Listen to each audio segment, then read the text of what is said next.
From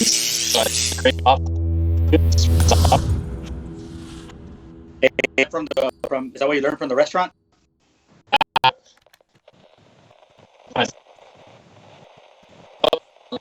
Hey, how's the restaurant industry? Do you think going through this shit? Imagine you're still working at a restaurant, right?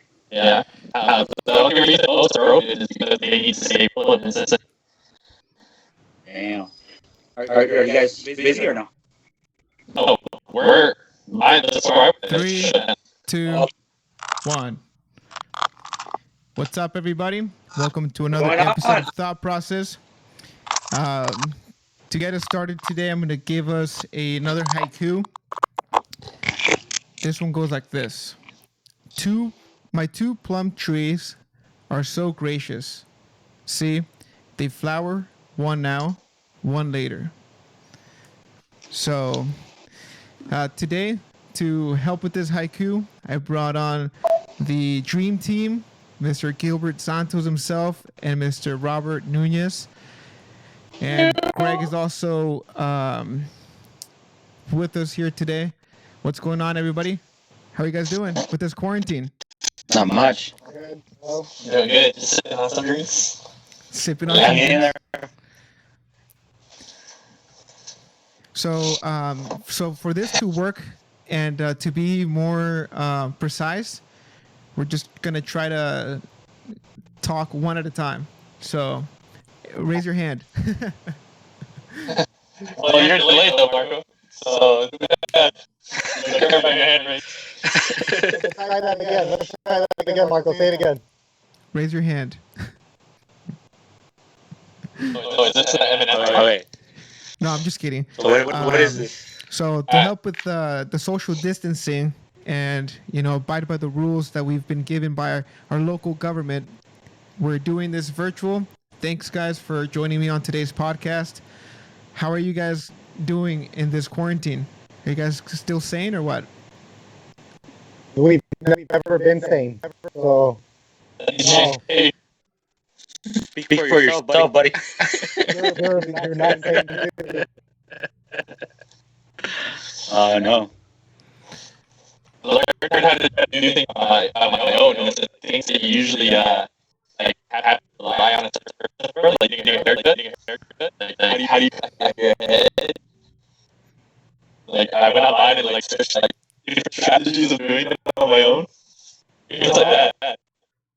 Can you turn around and see it real quick? Yeah, it's not bad. You can lie. Is it bad? It's not bad. It's not In your vlog, and we can still see that line. So this is what's going on. When everybody's bored in quarantine, I mean, what's there left to do? My hair's a mess. There's no barbershops open. Yeah. My hair was great until somebody cut it. They tried, and now it looks worse. It's all right. Oh my God. Hey, so what's up with that haiku? Can you read it again, Marco? Yeah, I'll read it one more time. It says, "My two plum trees are so gracious. See, they flower, one now, one later." Okay. What do you think? What do you think? I'm thinking, he planted a seed. Now he's reaping the rewards every so often. Why is it important that he says two? My two plum trees. Because you could only pick one at a time. When one doesn't have any fruit, the other one will. I assume that's what he meant. Can we relate this to diversifying our portfolio? Oh, that's a Our good one. investments? That's a great one. Maybe like having like a backup side chick. Backup side chick. What's not winning right now? Go to the other. Right, so just backups. It's just diversifying, just that risk in case one fails, or if you unless the other one is that if you wanted it consistently, if you wanted plums consistently, then you plant two. So What if basically, you're the tree that's not blooming? it's don't put all your eggs in one basket. Yeah. Well, if they would have used something else, like maybe two different kinds of trees, right? So, and I'm not trying to take this literal, but normally I would say that the fruits and vegetables are, especially if like it's just plums, they grow in the same season. So like it's one plum tree is not going to grow in summer, and then the other one's in winter. They both be in summer. Now, if you had two trees and one was a banana tree and the other one was a plum tree, and they both grow in different seasons, that seems less risky. I don't know. Am I reading too much into that, or what do you guys think, Gilbert? Man,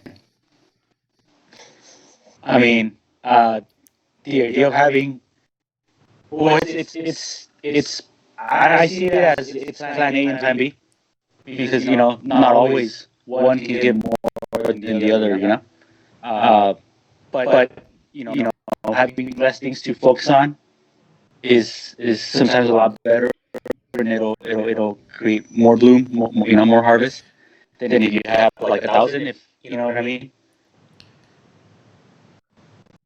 I don't know. Marco, come on. Yeah. Anyway,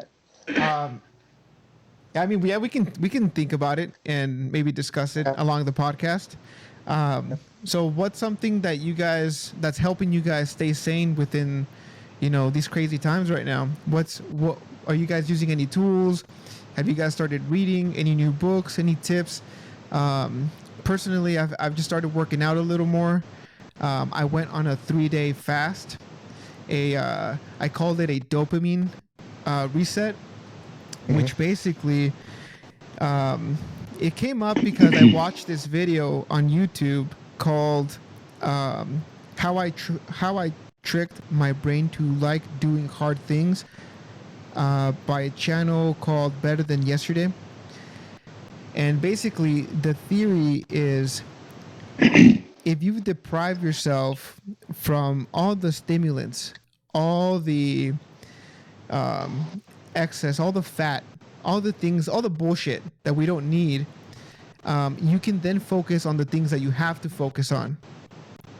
And over the 3 days, man, the first day was fine. Like, I felt indifferent about the hunger. It was like, whatever. The second day was probably the toughest because you're like, oh, I'm in the middle. Like, I still have another day to go. But then the third day, I personally just felt this kind of relief. I felt a relief. I felt fresh. I felt a focus that I haven't felt in a long time, and it felt great, man. And I recommend you guys watching the video and possibly doing the 3-day fast. I did everything. So all stimulants, it was no food, no sex, no podcasts, no music, no TV, nothing other than meditating, reflecting, and reading. And I got through the book. I got through The Power of Now. I went through 65 pages that I had left a long time ago, the past 3 days. So it was really good, man. That's great. How do you feel? Yeah, I feel fresh, dude. I feel like I found my way back. Like, I felt like I was in a deep hole and I couldn't find a way out. And I felt like I was able to climb out of it. And one of the things that I really felt was the hunger. I was talking to, so one of the only things that I was able to do other than reading and meditating and reflecting was talking to people. So I called some friends and I was, catching up with them. I called my sister. She's still in Mexico. And we were just changing stories and exchanging stories of our childhood and how in Mexico, we experienced hunger as an everyday thing. And I was able to look back and then feel that hunger and harness it and then put it into work. So that's what I'm doing now. So I feel great, man. Tell me about the hole though. Like, what do you mean by it's like I was in a hole and I couldn't get out, or what's that like for you? It was frustrating because, with this podcast and with my work and even personal relationships have suffered because I felt like I was drawn away from it too long. Um, like I felt like I didn't call people as much, because you see them on social media every now and then. So I felt disconnected. And with work, it was hard to just stay focused on work because your mind wants to go on to, oh, I want to listen to this podcast. Or, like, you know what? I'm tired. I'm just going to turn on TV. So I was on this endless loop of entertainment and making excuses of why not to focus on things I had to do. And this fast relieved me from that. So I felt no pressure to even turn on like music. Like right now when I do my emails, nowadays I like to just no music, focus on the emails, focus on my work, and then like if I go on for a walk, maybe I'll listen to music now. Whereas before it was like I'm listening to music, maybe it's rap. Like you can't really understand what you're typing and hearing at the same time. See, so there was like a mental block there for me. Yeah, I mean now I feel good, man. I feel like I've regained control. That's how I feel. Yeah, I feel the loss of control. I don't know if the distraction is a loss of control or when you can't stop being distracted. I can't stop thinking if a notification has gone off on my phone. Am I missing something? Am I missing someone? And that's like that maybe that need, that same kind of need to connect with somebody, but. And I feel fine connecting on here, setting up an appointment with you guys, but I have thought about social media and removing myself a little bit. I know, Gilbert, you did a social media cleanse. Are you back on social media like you used to be, or what changed in that cleanse? 30 days, right? 30 days. It was 30. Yeah, 30 days of no social media whatsoever. I mean, I've already had started going off social media. I was watching less and less, but I really wanted to like just remove that for a while to regain focus on what really matters. But when I went back to social media, it was like, well, first of all, I was like, I didn't miss anything. I didn't really miss anything because of the events that I are important or the ones that when I'm connecting with real people. Other than that, I mean, I didn't really miss anything else.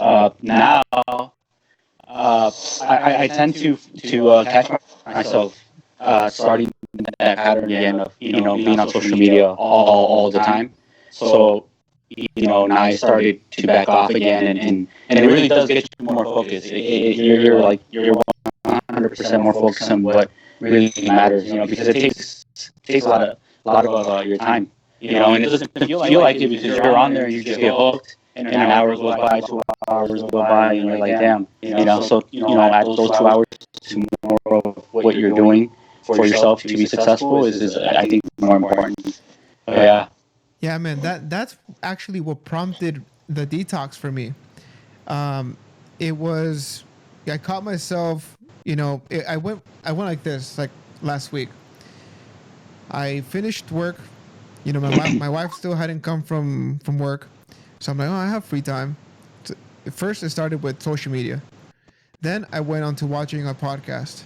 Then it went into TV, and then at night she got here and we watched like a whole show, like, and then I realized I'm like, what the hell am I doing? Like, I could have been reading. I could have been doing something productive. Um, yeah, man, it's something that you don't really know how to control because it's so new, you know. It's a slippery slope. Yeah. What about you, Greg? Are you planning on getting off social media? Do you get addicted to it at all? No, I don't attack people really, so the only time that I do that is really just painting the picture if people want to see something happening. Like, I don't use it. I don't go on there and like talk. Like, if I have extra time, like, if I'm sitting on the toilet, I'm like, I'm on my phone right now. So, like, it's something for like people think, oh, they're going crazy. But that's getting inside normal before this. Normal. That's not before that for sure. But now I can work, Hey, sorry, sorry, you like we're cutting off. You, yeah, everyone else. I don't know if everybody else heard. Yeah, it cuts in and out.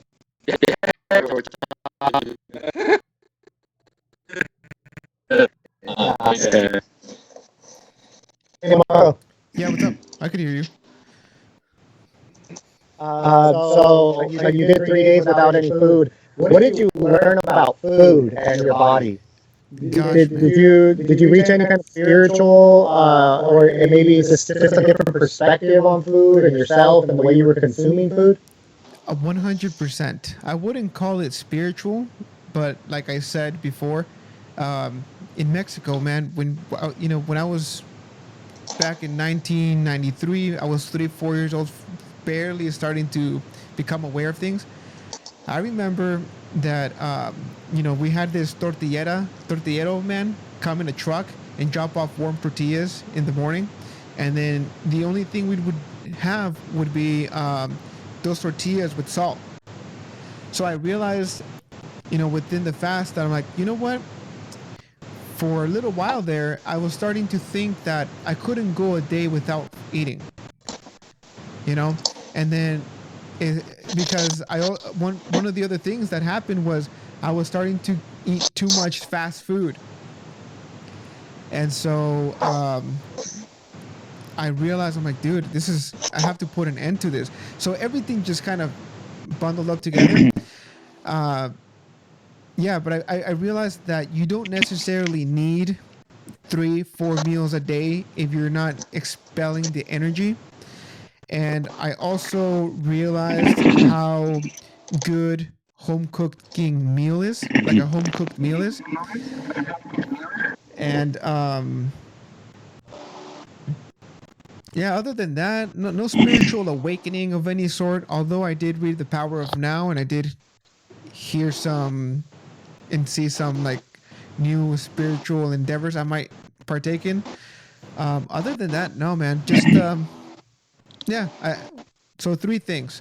Number 1, you don't need to eat 10,000 calories if you're not expelling 10,000 calories.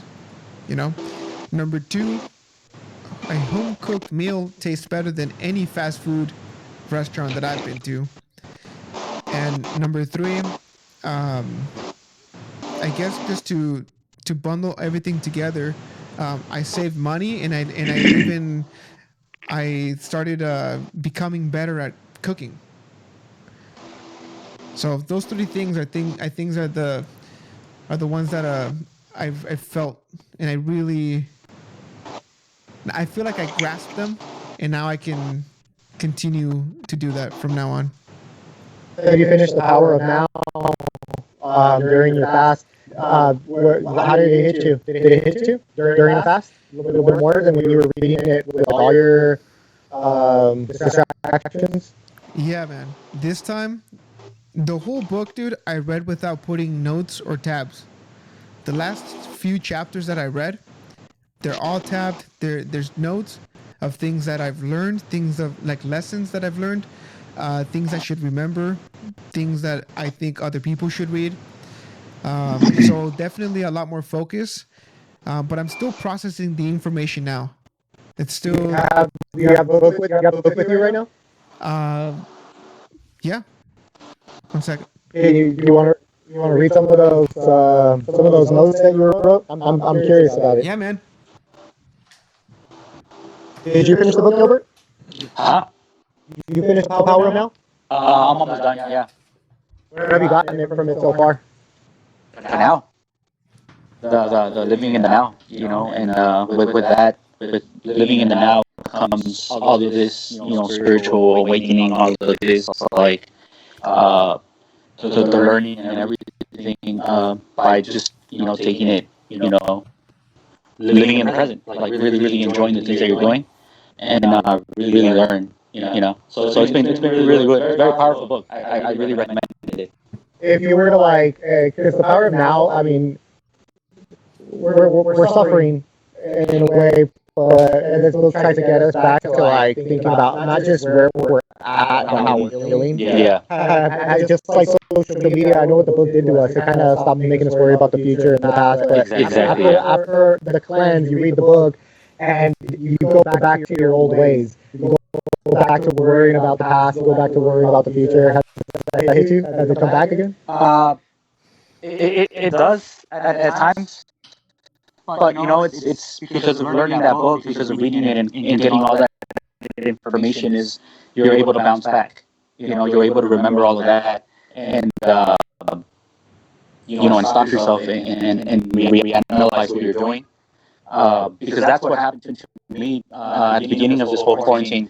You know, I was it was weird. It was something different. It was something different that we now had to live through. And it got me a little bit where I was waking up at noon. The first couple of days, because it just threw me off completely. And I was waking up later at 1, 2 p.m. and that was for like a couple of days, and then I caught myself, and I'm like, damn, I'm not being very productive around the time that I have. And there's a lot of time on my hand. We're not working as much, so I turned all that focus, and I went up here now. My see over there, because this is temporary. This is only temporary, and things are gonna hopefully pick up. We're gonna start getting out there and getting some more work. So in these times is when you prepare your logistics, you prepare on your procedures, all of that stuff, so that when that the busy season starts coming in, like we're ready to go. And I've been working out a lot more, trying to stay in shape for that to come. So that's been my goal and my focus during this whole quarantine season, or whatever we're going to do. Yeah, I think the important part is to keep the structure. If it was already a good structure that you had, not letting the quarantine affect the structure of getting up still, staying productive, and then 5 o'clock, okay, that's when you don't, so the keeping the structure there seems to be most important for me. Exactly, and what it is, it's education. Is educating yourself by reading these books, that knowledge to get you through these times, because we're human, man. We're gonna hit those slumps, and it's like it's up and down. But if we could try to keep it, going up as much as we can, I mean that's already a success. Yeah. So what'd you find, Marco? So before I get into the book, I mentioned that I went on a dopamine detox. So first of all, what is dopamine? Dopamine is the feel-good neurotransmitter that ferries information between neurons in your brain. The brain releases it when we eat food that we crave, while we have sex, contributing to feelings of pleasure and satisfaction as part of the reward system. Dopamine is responsible for boosting your mood, motivation, and attention. It is also the reason why we partake in eating more than one slice of cake at a time. It also has to do a lot with addiction. People with low levels of dopamine are more prone to addiction because, things like drugs and social media, TV, and playing video games stimulate the brain so that it releases more dopamine at a time. Let's see.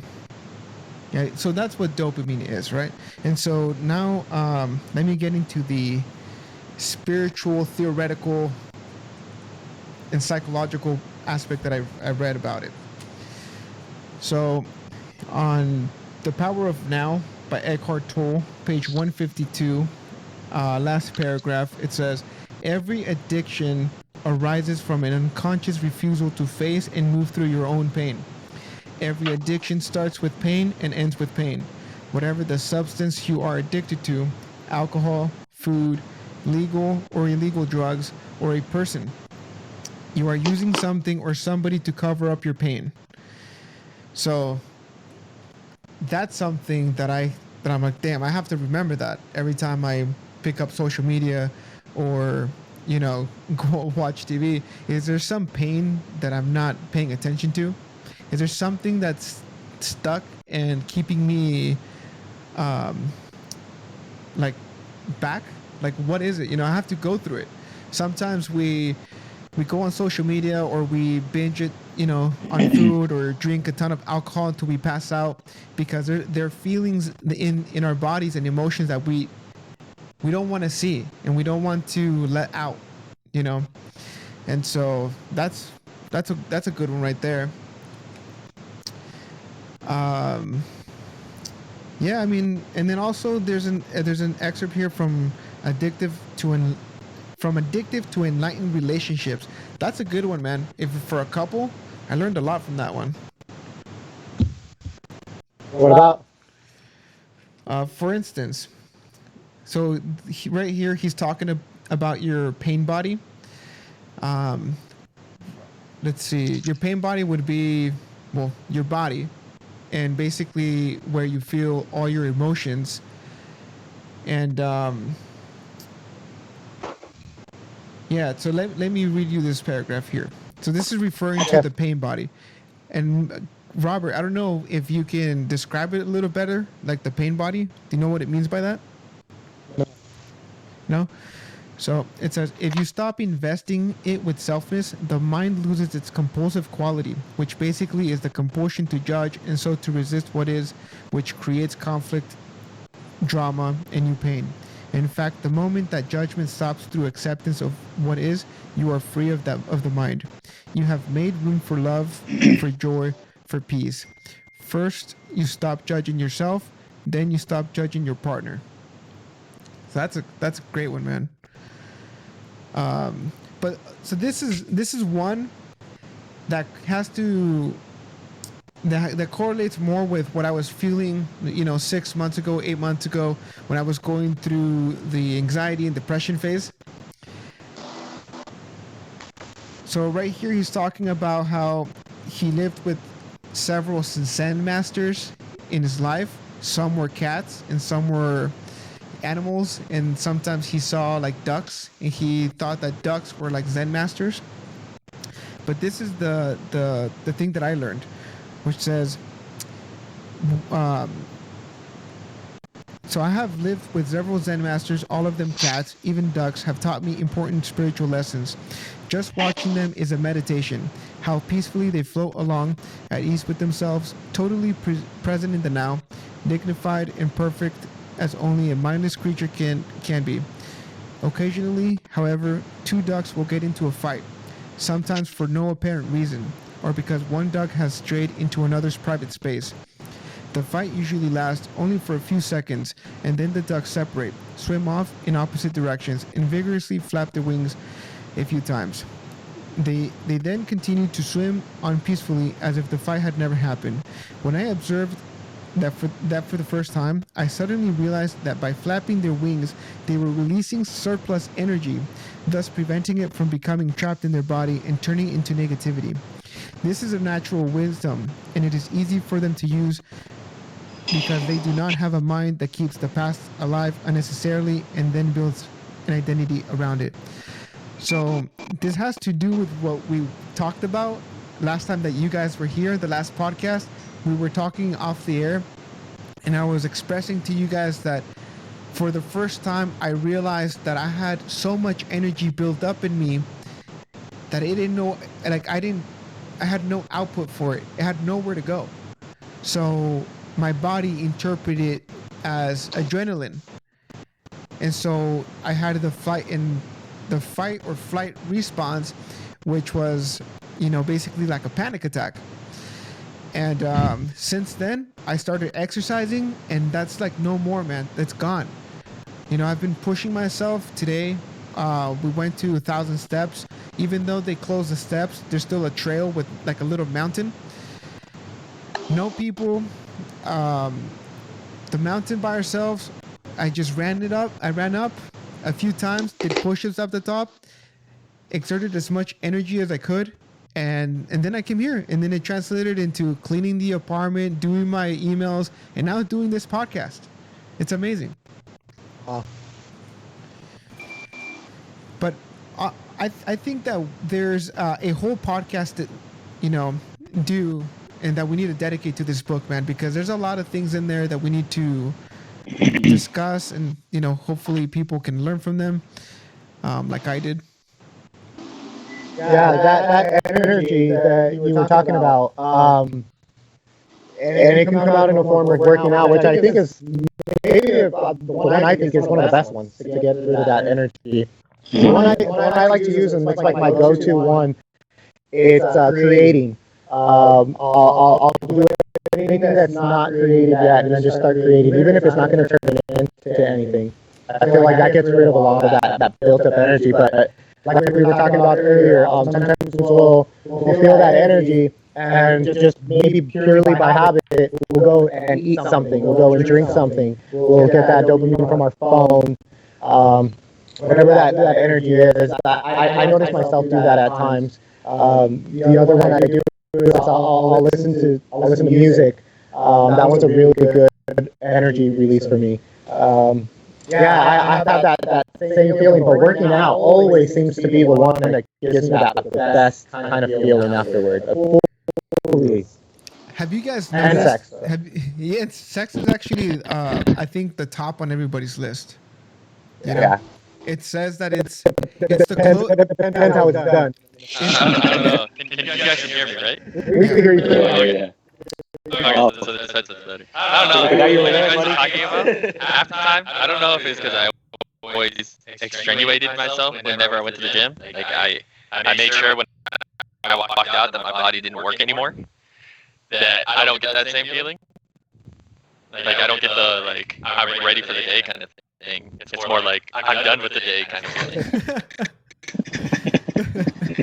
So like that's what I lately what I do is I wake up, I take my shower, and then I go and do whatever I need to do for the day, and then after that I feel like I'm done. Like day's done, ready for tomorrow.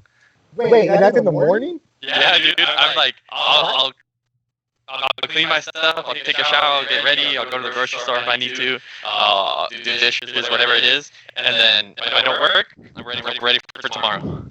What about seeing as that you know that now? Why not change it? Why not go as hard at the gym, and that way you have a full rest of your day?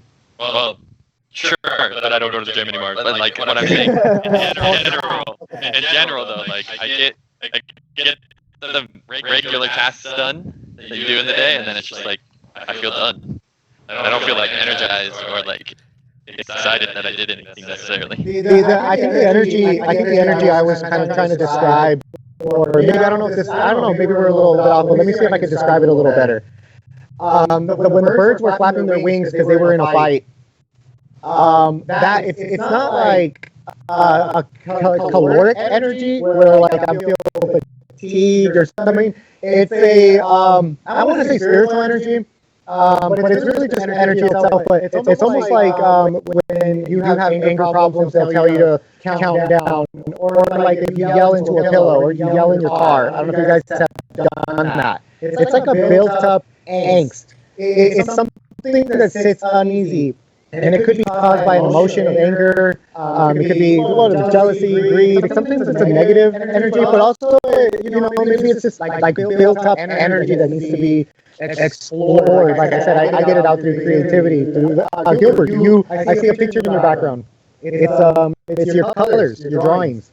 Oh yeah. I know that when you were doing that for a while, you were actually describing that same kind of like letting that energy go. And that's not extraneous in the body. It's more like it's like a different kind of energy. It's hard to describe. How would you describe it, Gil?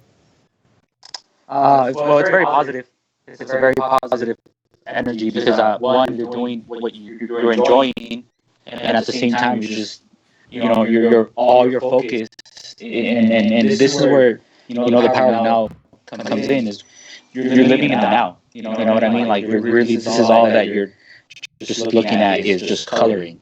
My focus, my sole focus, and you go so deep into it that you start releasing all that energy. You start releasing all those things, and it's great. It feels great. It feels great. Gilbert, to experience that. when you're painting or Coloring. when you're coloring, do you Yeah. have you noticed like a theme of colors? Like if you're feeling happy, do you express yourself through the colors? Does that make sense? You could say that. You could say that. In part, but it's just mostly for right now is but for me it's also I want to do it great. If I'm doing something, I want to do it great. So I'm just focused on the style of coloring, like how fast is wet, because there's sequences and there are a lot, and I put a lot of color. So with that is when I'm doing that at the same time, I'm like, man, I'm feeling happier, so it'll be more colorful. But I tend to stay in the happier side when it comes to that. But I could also just start thinking about everything, and it's just disconnecting. So it's more of just my hands moving, but my brain is elsewhere sometimes, where you just go off on these awakenings as well. Yeah. So I heard they call that the flow state. You guys know about the flow state? no. I've heard of something. Flow, state of flow, time kind of stops a little bit, or time really doesn't have the same standard. You're expelling so much focus and energy, and it's positive, but it's also fueling you back. Like it's fueling. Yeah, it is. It's re-energizing. Yeah, Re-energizing. definitely. So and on the third day, man, I was working on new things on a video. I don't know if I tried to put it on the YouTube. I don't know if it actually worked, but I was designing this new intro for the podcast, and I lost myself. I lost time. There was no time. I think it was like 2 hours into it, and then I did my work, and then I did a few other things I needed to do. And before I knew it, it was already like 6-7 p.m. And I'm like, where did the time go? But I was so focused on just getting this done that time didn't mean anything to me anymore. Yeah. So what about the ducks? Okay, so the ducks get into an argument, because let's say it came from something negative, right? Let's say it's an argument with someone you know.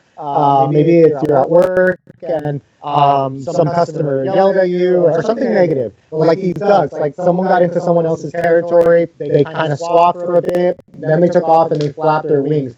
And Eckhart, Power Now, he's trying to say that flapping of the wings was to release that energy that might have stayed inside of them. Maybe one of the ducks didn't flap their wings, and he left, and he was like, man, what a fucking dick that duck is. Hey, dick that duck is. So then he's carrying that energy because he didn't flap his wings, so he's holding on to everything so personally. Whereas the other duck flapped its wings. What is flapping our wings when we're in a negative situation like Greg? Okay, so I'll ask you, Greg. Something happened. Something negative. You're at the restaurant. What do you do? Do you go out for a cigarette? Do you go out for a drink? Do you go and yell in your car? Do you listen to some loud music? What do you do to exert that kind of energy, particularly? Neither. Well, I mean, if it has to do with the customer. Yeah. If it has to do with the customer, I change my mindset on it. There's no reason to get upset about it. They're gonna be mad. The better you can make them happy before they leave, the better on you, the better on them, and I don't care anymore. You can be mad all you want.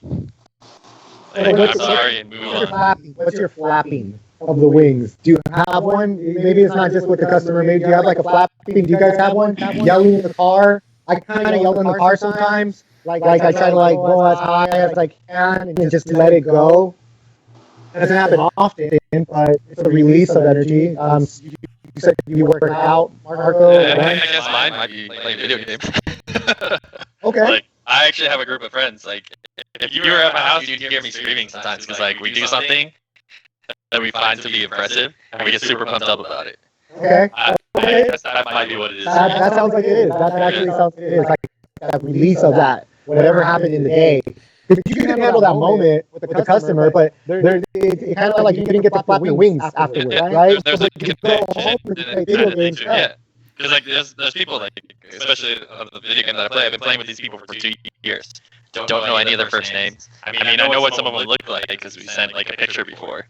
But like outside of that, we talk about everything, and like we have a good time, and maybe we do the release for us. Like one of the guys we play with, he's become a lawyer. He has a bar exam in a couple weeks, and like and he leads the group, so it's his way of expressing his like his stress from that without necessarily having to like talk about the stress for the bar exam exactly. He's expressing himself in the game, like, oh, I beat your ass, I'm better than you, kind of thing. It's the peacocking. Yeah. Okay, that's a good one. I think that's a good one. I have two. One that you guys can relate, and then one that everybody else would understand. The one that you guys can relate would be my bachelor day, the bachelor party, number 2. When we went out to camp, you know, we had a little fun at the campsite, and then we went out for a little trail hike. And then in the middle of the trail hike, we got together. There was so much energy in everybody that it just had to go somewhere. And it was so natural when it happened that we just started yelling at the top of our lungs. Do you guys remember that? Yeah, I do. So that's one. And then number 2 would be... Now, we had no energy at that point. Like, we were all beaten down from the hike and the heat. We were delirious. Yeah. Yeah. Number 2 would be this podcast. This is how I exert energy, through stimulating conversation, through venting almost. Yeah. Yeah. So for instance, here's another one. I had a confrontation with 20 angry families at work. Remember this? Well, because I have to keep my professionalism there's nothing I could do. Nothing I could do. I couldn't flap my wings in front of them. They would be disrespectful. I would get fired. So I went home, and you know, when I walked outside, it was raining to top it off. So I'm like drenched. I come home and I sat here and I felt like I needed to yell, but I didn't, which was contributing to the angst, the anxiety, and to the other things that I felt, because I didn't express my energy. I didn't expel that energy, and I kept it with me like baggage, like emotional baggage. And I've been doing that for such a long time, man. So now I'm looking for ways to transfer that. You know, maybe get into boxing, kick some, you know, kickboxing or something, a punching bag, whatever.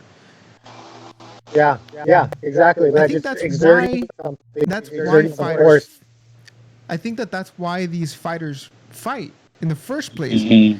You know, their background, their childhood might have so much emotional baggage that they just need to release it, and so they focus it on a punch, on a kick, in a fight. Yeah. That's cool. You think this is why like hobbies exist? Like it's healthy to have a hobby, so that you could use this hobby not as the basis for your stress, like if it's making you money or it's not making you money, but using the hobby or your passion as a way just to release that energy from everything else. 100%, man. Definitely. Do you guys agree with something like that? Oh yeah. I started jump roping, you know, and I'm like, I'm practicing every day. I want to start doing the whole crisscross, the whole, you know. So I mean, but dude, it takes it's skill too to do all that, because I've been trying it, man, and it's like that plastic rope. So every time like I step on the rope or something and it fucking hits me, dude, that shit hurts. But it's also, you know, I'm exerting that energy and trying to focus on something other than being inside, you know. other than stuff like that. So I think there's you can do different things that'll do the same thing, and maybe doing more of those things, is what's going to keep you going a lot more, constantly. I've heard that like some recommendations have been to cry. I don't know if you guys are comfortable crying. Can it get? Oh yeah, There's not much for me to cry about. Okay. Like when there are situations to cry, sure. Yeah. Okay. For some people, they use it or As they're a release. as a release. As a release. I'm not sure if that's the same as screaming or punching a pillow or I don't know. But I've heard of crying as a way to release all that built up emotional energy. I've heard of things like that. Screaming in your pillow? Yeah. Screaming in your pillow is always a good one. But that's also, trying to release that anger as well. Flapping your wings, and you're doing it in that way. So I mean, by doing that, you're probably not hurting anybody. Is when you take it to the other extreme, where you're trying to, take your stress on somebody else, take all that energy on somebody else. So I mean, that's why they recommend maybe the crying or the pillow, because you're releasing all that anger as well. That might be a reason why babies cry so much. You know, that Yeah. they have so much energy built up. They cry, and then once they're done crying, they're so calm. They go to sleep. They go to sleep. They go to sleep. They expel all the energy. They get tired. That's a good one, Robert. Yeah. Mhm. Or do you think it could be that babies cry because they're frustrated because no one's understanding them because they haven't learned language yet? And what happens when you get frustrated? You need the release. You cry. So maybe you can't walk, maybe you can't punch things, or. So it's like crying is just such a good release. Mm-hmm. Yeah. So we're approaching the new segment that I call "Common Sense Not So Common," and this is the one I have right now. This is something that really popped these past 3 days for me. Something that hit home, which was, how about taking a break every now and then? Many people, myself included, tend to live a pedal to the metal lifestyle. I remember a few years ago when I was starting a business, 2 businesses. I was doing marketing. I was hanging out with you guys. We were going out to bars. We were dancing. We were going crazy, right? And I never thought of taking a break. So this quarantine is a good break for me, man. It has been a really good break for me. Like everybody here in Southern California, everybody lives a pedal to the metal lifestyle. You get up in the morning, you shower, Mhm. you run to Starbucks to get your coffee to start your day, and then you miscalculate the time that it's going to take you to get that Starbucks. So now you're running late to work. So now you're in a traffic jam. You're trying to swerve through people, and accidents happen that way. And you get home. You don't have time to cook because you worked overtime. So you pass by, get a whatever fast food restaurant that you get, and then you binge watch. You stay up all night watching Joe Exotic on the Tiger King, to then make yourself tired to wake up the next day so that you're in a hurry again. So I feel like a lot of people here in Southern California, we have this lifestyle that we need to change. And I think Yeah. that this quarantine is gonna do a lot of us good by making us taking a break from all the bullshit. Get Yeah. off social media for a day. Stop eating junk food for one weekend. Stop binge watching. Read. You know what I mean? What do you guys think Yeah. about that? I think it also habits play a big role in the lifestyle. I mean, you could do pretty much everything that you said, but if you manage your time and have great habits of waking up earlier, to getting your Starbucks, and then you're not running late to work, stuff like that. So I think it also depends on your habits, on your priorities, and understanding that, I believe is another big one to follow. Well, you guys know that, and it's been probably for maybe about a year now. No one bothers me on Sunday. No one. I Yeah. don't schedule things on Sunday on my calendar. It's completely blocked off. I call it the Lord's Day, which is my day because I am the Lord of myself, and I don't want to be bothered. I don't want to, and only unless I feel, only unless that day I want to, because I think what we need to define here is what's a break. Some people define a break as hanging out in bed and watching TV all day. Eating junk food, that's a break from being so strict the entire week.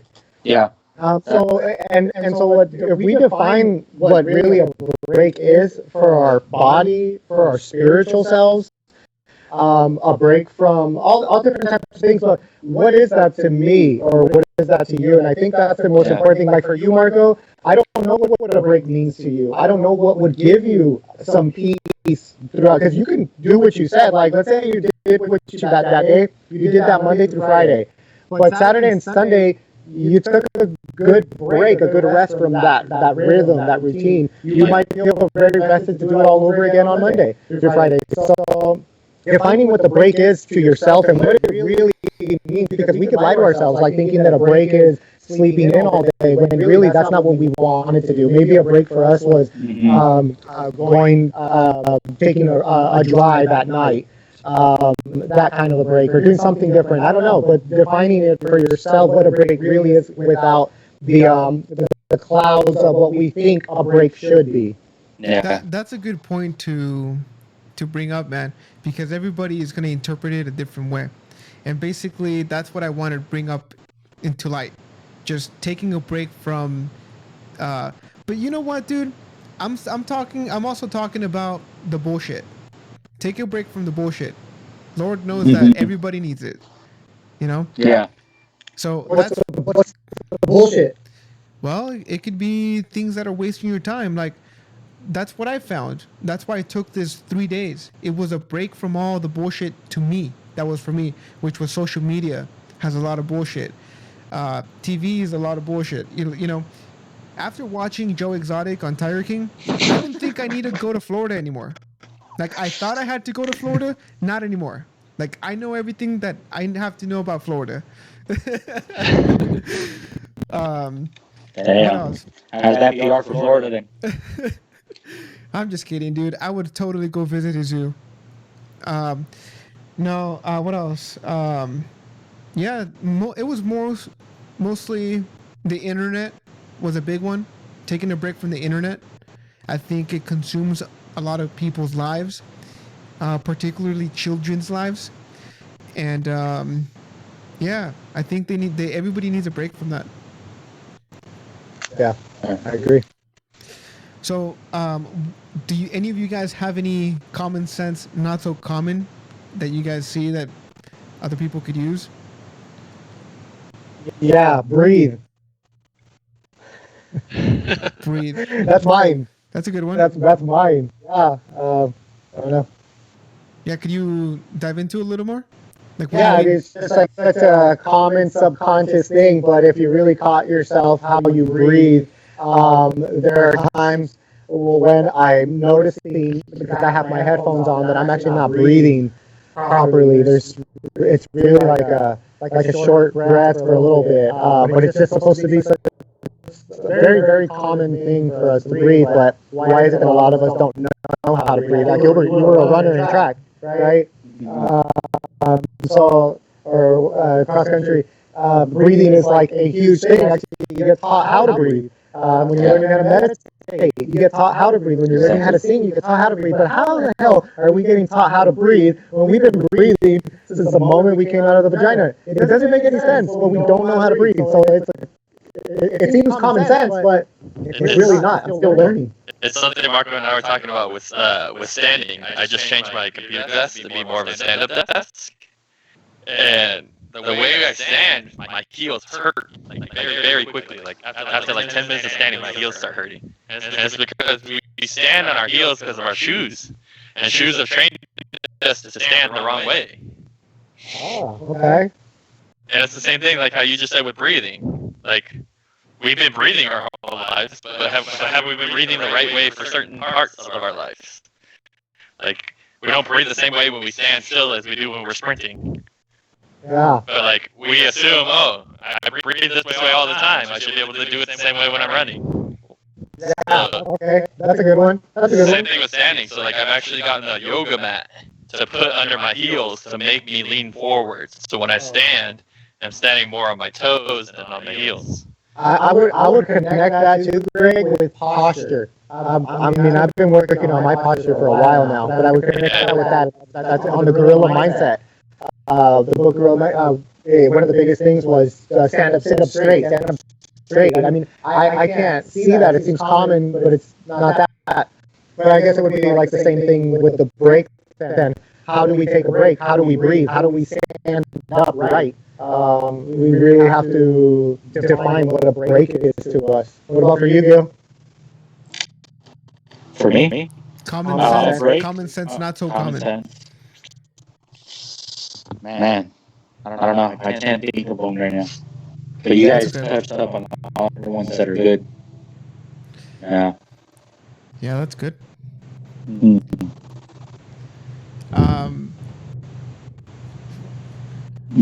Damn, Gilbert. Dude, do you guys hear that in Marco's background right now? An airplane? Like how? It's weird. Every time I see an airplane, I look at it now. Like I'm like, wow. No, because if you think about it right now, you're like, why is there an airplane going? What's in it that's so important? Are people still traveling? Where are they going? Yeah, but have you seen the grocery stores? Like, a lot of that stuff they're buying doesn't look so essential, but if you have people at the grocery store, well, of course people would still be flying.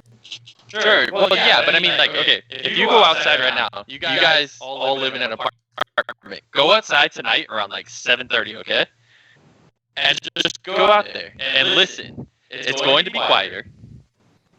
You go walk around your neighborhoods and see how many lights are on. See how many TVs you can hear. How many yelling or arguing you can hear. Like, you don't hear anything anymore.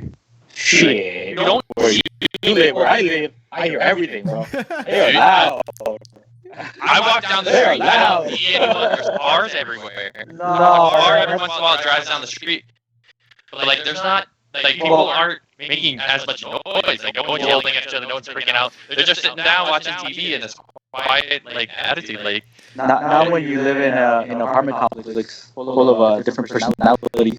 Gilbert, It's crazy. Gilbert, why don't you tell Greg about the campfire that they started at your apartment? Fucking, oh my god, dude.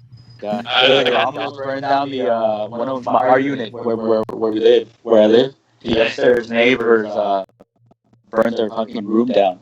I don't know what happened because of that. like, no, I don't know. Today. And on the way back, all of a sudden, I see 10 police cars hauling it down the freeway, and look up, a police helicopter's up there. And I'm like, who's doing stupid stuff right now to get a car? Oh that was us. That was us. What do you mean that was you? I know. Yeah. Today. Oh, today. I thought it was yesterday. It was the same thing here. Like, allegedly. It was the same thing, dude. Robert, how many cops were there? There was a lot. There was like 4 or 5 fire trucks. Because they got nothing else to do. I was like, damn. So when I drove into the apartment complex, I see a bunch of fire trucks. I couldn't even go that way because they blocked it off, and I go around. And I realized, like, shit, that's in my unit. Yeah, so I called my mom right away, and luckily, she was the only one home, and she got out. But I mean, they were able to contain it. They were able to take care of it. That's your common sense, not so common. Like, people think they can have bonfires outside normally, and then they try to do it in the room because they're supposed to stay inside. It's common sense not to light a fire in your room. Yeah, well, I think this was a circuit or something. The thing, I'm not sure. Electricity. Yeah. I thought Marco said someone had a bonfire. It was just a joke. No. It was a joke. Oh. Okay. Jokes. No. Common sense, not so common. But yeah, I mean, but see that fire, man, maybe we think like a bunch of the things that I need to really get to protect me and my family. One of them is a fire extinguisher in a safe. To have all your important documents in case something like that happens. Because I mean, we don't think it can happen to us, but damn, like that was like really close. It's like we're right underneath, you know. So it's like it's a really eye opener. So this quarantine, man. And at the same time, it makes sense because everybody's home. Like you said, it's quiet. Not where I'm living. Like I was driving by and I see all these apartment complexes. Like all the lights are on. Like everybody's home. Like it's crazy. And here, my apartment complex, like the kids, man, kids running around, like their moms screaming to get their homework done. It's crazy. People are going crazy because nobody's really used to this. And when everybody's working, when everybody's doing their thing, I think that's more quiet around my area. It's when it's really quiet because everybody's out doing their thing. Do you think that it's the buildup of energy that's not being expelled from being in quarantine? It has a lot to do with it, right? Yeah. And and the energy in between people and families, since they might, now they're being forced to interact more with each other. You know? They say that right now there's going to be even more divorces, and on the other side, they're also saying there's going to be more babies. Oh yeah. These are going to be the new boomers. Yeah, 9 months from now. Yep. 10. The COVID boomers. COVID boomers. The COVID-19. Oh man. Is that why you guys think like back in the day they had a lot more kids? Because that's there wasn't a lot to do other than there was no entertainment other than sitting around a campfire and telling stories, man. Well, it depends on how far back we go. It depends on how far back there was also no contraception. We didn't have any Planned Parenthood. Yeah, that's true. There was no Trojans out there. So, I mean, but the need for sex was still just as much as it is today. So imagine that, and then also imagine that kids are a blessing from God that are going to help you plow your field and help you to take care of you at an older age, because that's really what the kid was for, to take care of you. It's like a whole cycle. Kids were Social Security, essentially. Yeah, exactly. Yeah, so true. Yeah, they were Social Security. They were your 401k. Yeah. An investment. It was an investment. I mean, maybe not for everybody, but for the most part, maybe as like a society that they all agreed upon that this is the purpose of having kids, Or because they knew that they were going to get help with raising the kids. And maybe Providing for the kids. Maybe it was part of that. I don't know. I think that made their decision easier to have more kids. And so just imagine Now I'm wondering. Also, kids for entertainment. No. Your family. And or you live on a farm somewhere and you got nothing else but to talk to the people. The more people you have, the more entertainment you have to talk. Like, there's more things to do. So boredom was another reason. Yeah, true. Like, I'm bored of Jimmy. I want someone new to talk to. Let's have John. You know what I mean? Okay, I can see that. Maybe they like it. People do that now. It's like, I need a friend. I'm just gonna have a baby. That's the worst fucking mindset. Poor kid. Poor baby.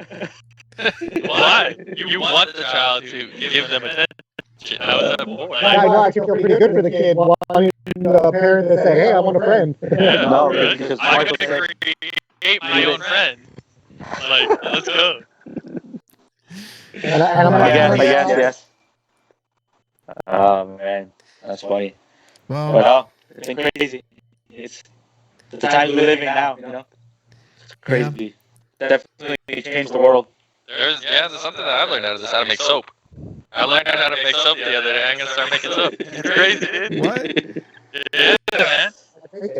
It's interesting. Like how to make it. Like, lye is kind of dangerous, but like the process of using lye to create soap neutralizes the lye and creates a thing called soapification. Dye?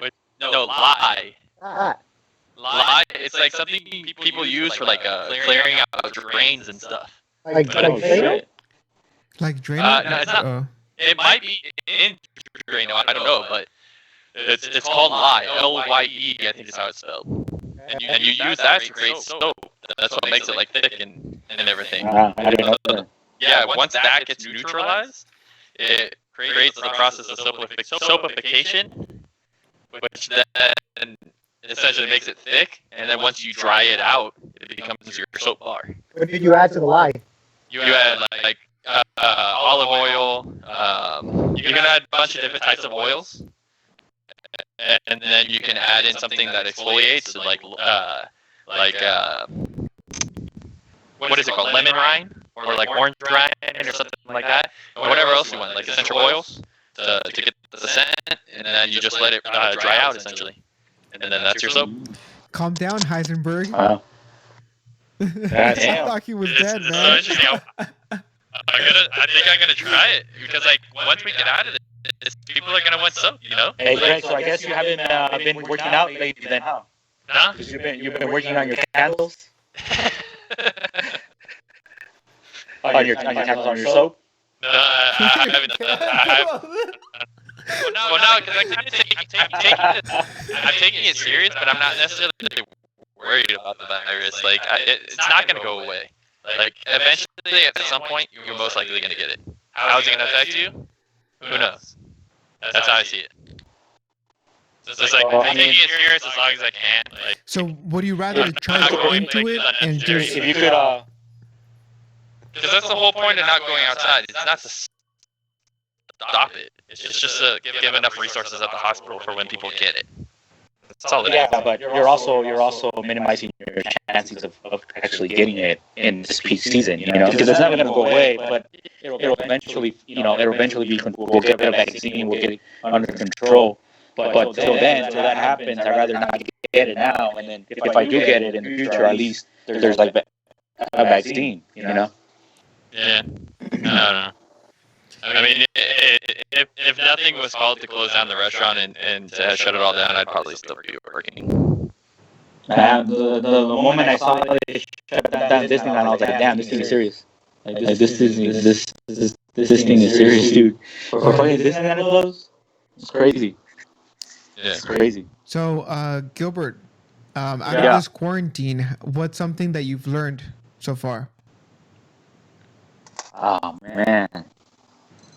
In what way? Like picked up something new, or in Anyway, in what way? like for instance, for me, well, besides everything I explained to you guys earlier, cooking, I developed the chef in me. I've been cooking a lot more, so I've learned a lot of new dishes that I've memorized. Yeah, what's something that you've picked up? Like Greg Heisenberg over here is making candle soap. Candle soap. I think you just normal soap. Come on. Well, for me, I think it's been developing new workouts. You know, working out and trying new exercises that I haven't, and jump rope is going to be one of them. Oh, nice. You know, I really want to, and I've been doing it every day. So I mean, That's a good one. it's been cool, and it's made me rethink the gym. It's made me rethink the gym. If I really do need a gym membership, you know, and pay those $40, $60 a month when I can do it at home. But I mean, but it's also nice to go to a place and where there's a pool and you know there's a sauna and you get all those equipment. So I mean, you know, it's also worth it. But being at home and training here, now it's giving me no excuse not to work out. You know, because I could do it at home, and I'm developing that routine. You could say that habit. Oh, that's cool, man. You know, that's cool. What about you, Robert? I don't know. I've cut Gilbert's hair twice, so I'm getting better at my fade. Watch, Gilbert, take off your hat. Take off your hat and show it to the side. Look, turn. I mean, that's hat hair. That's hat hair. So, it's not that bad. I actually cut that. Oh God, Greg, no. Greg, just get a mullet, Greg. Oh, well, I feel better now. I feel better about my haircut. No, see, when mine grows back in though, it'll look good. Yeah, you won't be able to notice. Greg gets a fade, but over time, over like 3 months. Man. Oh man. So do you guys miss the barbershops? Going in there, getting a haircut? No. No. I just moved, so I was gonna have to find a new barber anyways. So I was kind of like, cool. Now I don't gotta find one.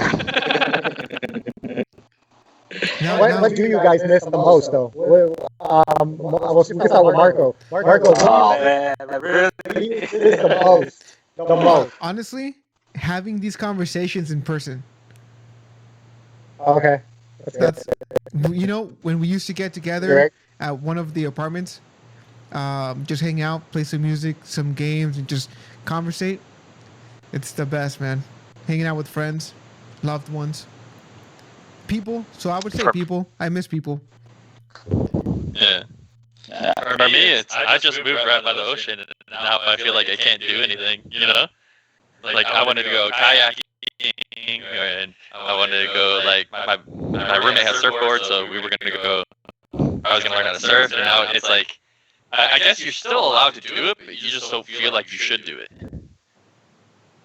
Things like that. Gilbert?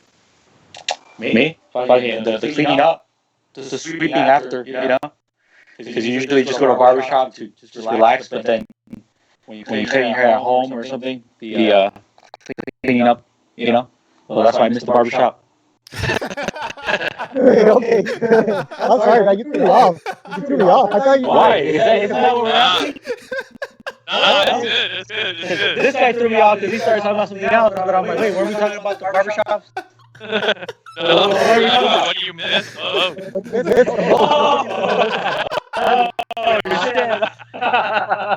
It didn't give it away that Greg's barbershop is at the beach kayaking. I was so focused on my answer. I was trying to figure out, like, what do I miss about the barbershop? I cried on that one. Oh my god. I don't know. What do I miss the most about? I don't know. Just being able to go into a grocery store without having to wait in line and making it a whole ordeal. Having to. Huh? You guys actually have that issue? Like going to grocery stores?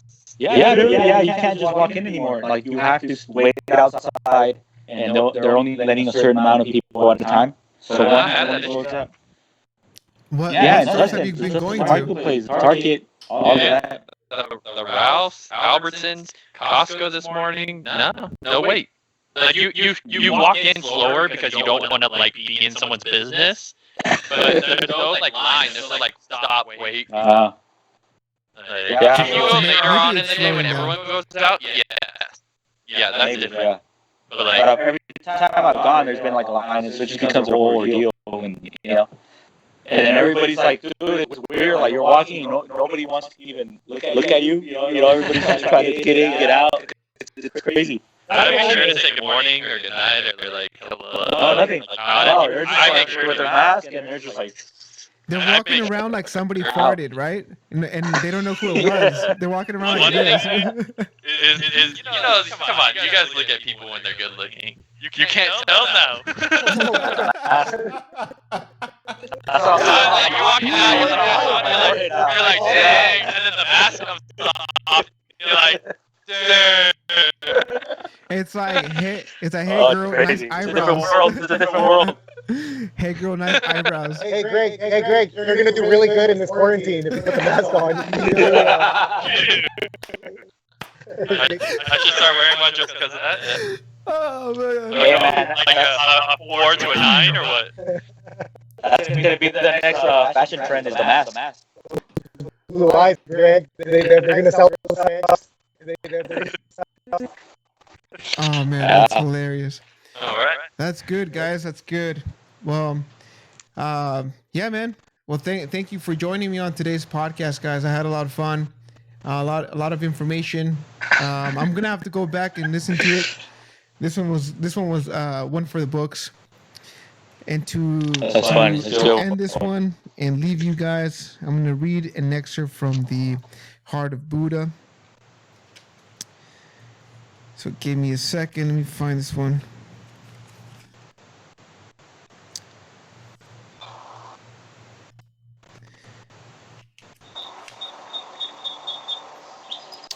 Here we go. You hear that? I hear it. Yeah, what was that? Makes me want to look, bro.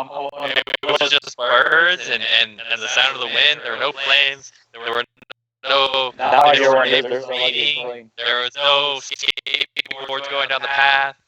Like it was just birds and the wind. Dude, that was perfect. That was perfect. So here we go. Hatred never ceases by hatred, but by love. So one more time. Hatred never ceases by hatred, but by love. And with that, we're going to end the podcast. Nice. Thank you guys for joining me. I'll talk to you guys off the air a little later. Hopefully we can do this again during this quarantine. For sure. Good seeing you guys. Peace. Stay safe. Good one.